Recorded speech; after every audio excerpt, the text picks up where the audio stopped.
The Rivalry, a Thanksgiving football tradition like no other. If you live in Fitchburg or Leominster and have even the slightest interest in football, you're likely to claim a fair amount of knowledge about what the locals refer to as the rivalry. Fitchburg and Leominster have been competing on the high school gridiron since October. Age is chief among the notable characteristics of this cherished football tradition. For longer than anyone can remember, many fans have claimed the Fitchburg-Leominster game is the oldest schoolboy rivalry in the country. A more refined version of the legend ranks the rivalry second only to the Boston English, Boston Latin football tradition. There are at least 13 high school football rivalries older than Fitchburg, Leominster in New England. By most accounts, Boston Latin, Boston English isn't second in the country either. The high schools of Needham and Wellesley have been facing each other on the gridiron since 1882 and lay claim to New England's oldest schoolboy rivalry. Nonetheless, the pecking order should not diminish the many special qualities that make the Fitchburg-Leominster rivalry a magical thing.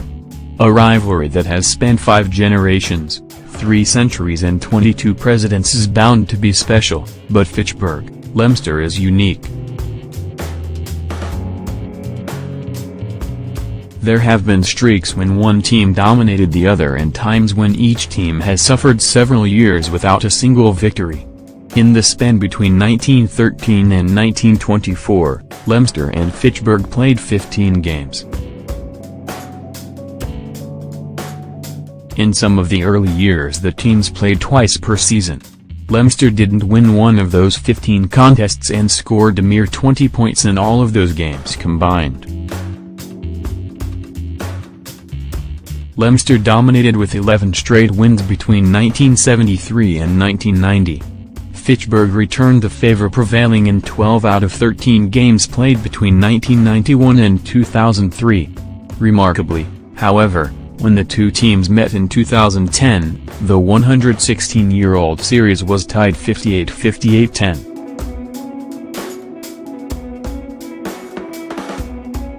The last time Fitchburg and Leominster ended a game with a tie was in 1960 when each team scored 14 points. Interestingly, the 1959 Thanksgiving Classic ended in a scoreless tie. It is the only time in the rivalry's history that the teams played in back-to-back tie games. By 2010 the notion of a tie game was a thing of the past. Modern rules provide for tiebreakers that permit each team 4 tries from the opponent's 10-yard line until the tie is broken. In 2010, the first round of tiebreakers resulted in another tie when each team scored 6 points. The teams lined up for a novel second round of tiebreakers. This time Leominster scored a touchdown on a 3-yard run and then held the red and gray from scoring when a Fitchburg ball carrier fumbled at the 4-yard line, ending the game. After 116 years and 126 games, with the series knotted even, it took not 1, but 2 tiebreakers for a team to claim ascendancy. It seems a shame that the pivotal game couldn't have just ended with the teams even. It's as if the football gods wanted it that way.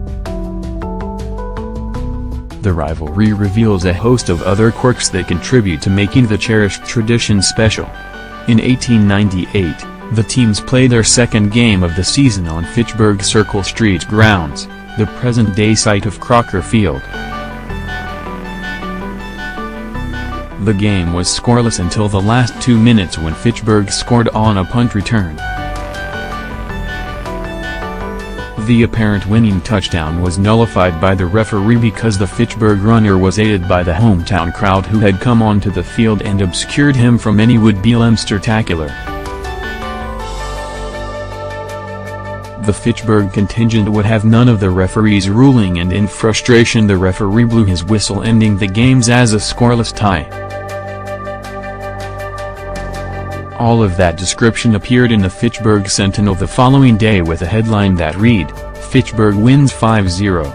When the series standing were carried in the Sentinel each Thanksgiving Eve, Fitchburg was credited with a win for that 1898 contest.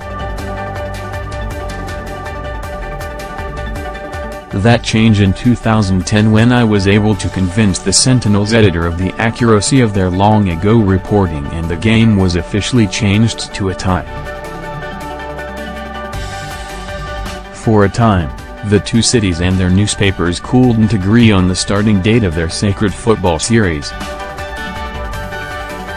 Fitchburg claimed the rivalry began in 1895 and Macomb City cited 1894 as the inaugural year. Not surprisingly, Leominster won the 1894 contest 40-0. But the Fitchburg faithful had a good point. It is pretty clear that the 1894 Leominster team was a veteran squad, highly practiced and most likely stocked in part with non-high school athletes.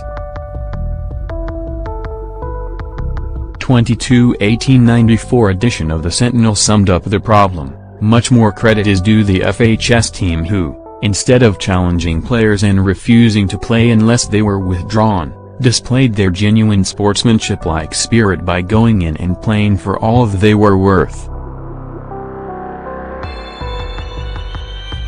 And so the debate went on until 1969 when the Sentinel accepted the 1894 game as the first in the series on what was then the 75th anniversary of the rivalry.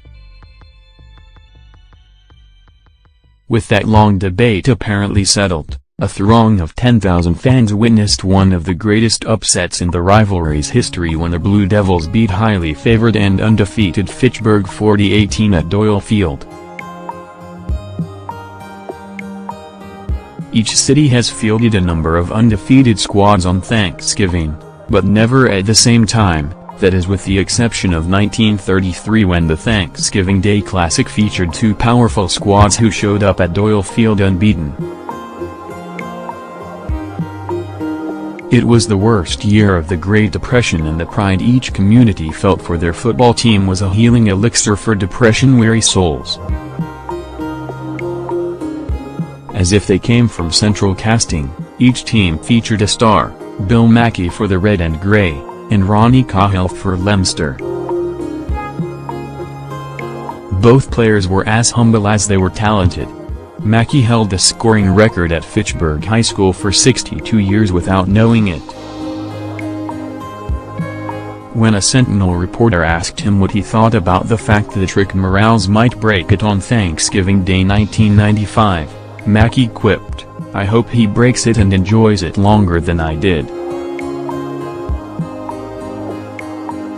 At the end of his college career at Holy Cross, Cahill led Eastern College All-Stars to a win over the NFL champion New York Giants in a charity game, completing 11 of 11 passes as quarterback. He never mentioned it, even to family. In 1933, someone had to win in that year. It was Fitchburg 2012. Mackey scored 2 touchdowns, threw for a third and kicked an extra point. The 1933 Thanksgiving contest was only the second played at Doyle Field. The opening of the Leominster venue in 1931 was a significant mark in the history of the rivalry. Every Thanksgiving game between 1918 and 1930 was played at Crocker Field. Fitchburg wouldn't play on Leominster's field, then located behind the old high school on West Street, once Crocker Field opened in 1918. Hailed as an architectural gem, the facility at Crocker Field had no comparison. Until Leominster and Bernard Doyle could match the achievement of Alva Crocker and Fitchburg, Leominster would not have a home field advantage. Competition on the gridiron has spilled over in other ways through the decades. Each city has pushed the achievements of the other, and the football field has been no small arena for the demonstration of civic pride. During the early years when Bernard Doyle was hiring Ray Comerford, Leominster's first professional coach to match the highly successful Fitchburg coach Clarence Amiot, a Leominster industrialist donated an impressive trophy to be awarded the winner of the Thanksgiving game.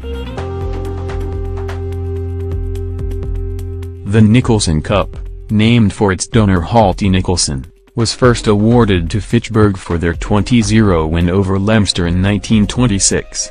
The cup is still awarded to the Thanksgiving Day winner to this day. Nicholson cherished the Leominster-Fitchburg football tradition, and when Leominster won the game in 1925, for the first time since 1912, he wanted to keep the Leominster boys motivated. Nicholson died on October 20, 1934, the 40th anniversary of the first Fitchburg-Leominster game. The entire Leominster team attended his wake. The rivalry is replete with remarkable stories like that of Halty Nicholson. In 1930, the teams played the last contest to be played exclusively at Crocker Field since 1918. Doyle Field was slated to open in 1931, and the 1930 game drew a record crowd of 8,000, supervised by 65 police officers. Mark Ottiwell, who played in that very first game between the two cities, watched his two sons compete in a hard-fought contest that resulted in a thrilling Fitchburg 6-0 win. One can only imagine the pride Ottiwell felt as he watched his son David, a captain, catch a long pass that nearly resulted in a Leominster score, and his son Richard, a sophomore, ably fill in at quarterback for an injured starter. Ottiwell must have thought back to the October afternoon in 1894 when he played for Leominster. Tragically, Ottiwell would die later that evening as he returned from driving his daughter back to Wellesley College. A history like no other. While Fitchburg-Leominster may not be the oldest high school football rivalry in the country, it is singular. Early in 2014, Sports Illustrated held a 100-word essay contest to convince the periodical why they should cover your high school football rivalry. It was a formidable task to squeeze 118 years into so few words. The closeness of the competition over such a long period of time seemed to be the best chance at selling the Fitchburg-Leominster tradition apart from so many others. I compressed all of my thoughts as follows. Although it began in 1894, 12 years before the advent of the forward pass and the neutral zone, the Thanksgiving football rivalry between Leominster and Fitchburg, Massachusetts is not the oldest in the country. Nevertheless, it may be the most remarkable football tradition in all of America. On Thanksgiving morning 2009, Fitchburg and Leominster high schools met for the 126th time. In the early years the teams met twice per year.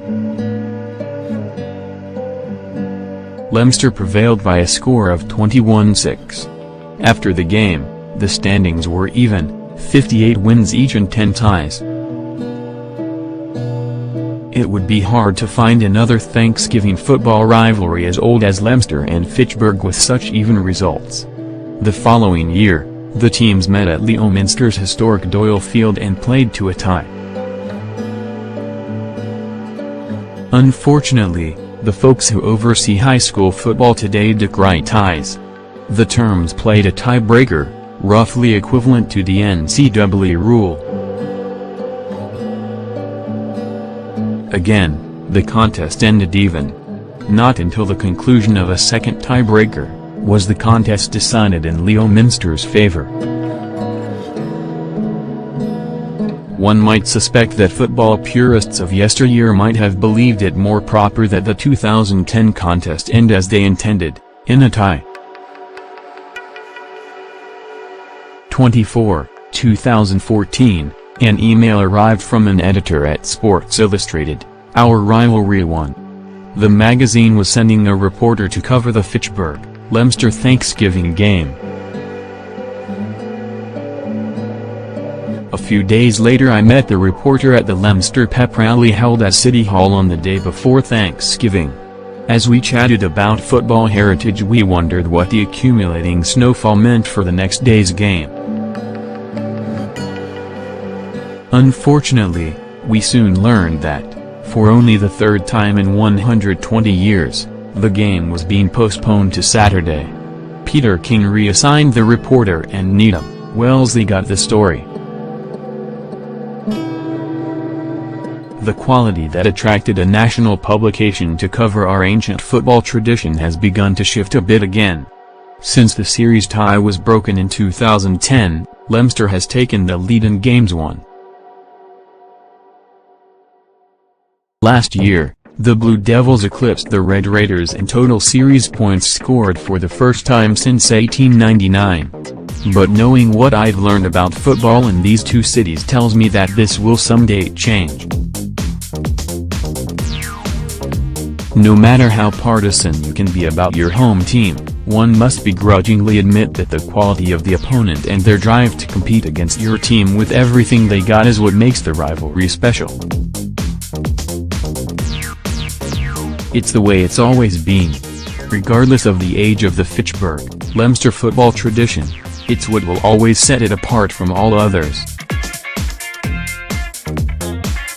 Leominster's Mark Bodanza is the author of 3 books on the Fitchburg-Leicester football rivalry, a game that forged rivals, 1933, football at the depth of the Great Depression and rivals.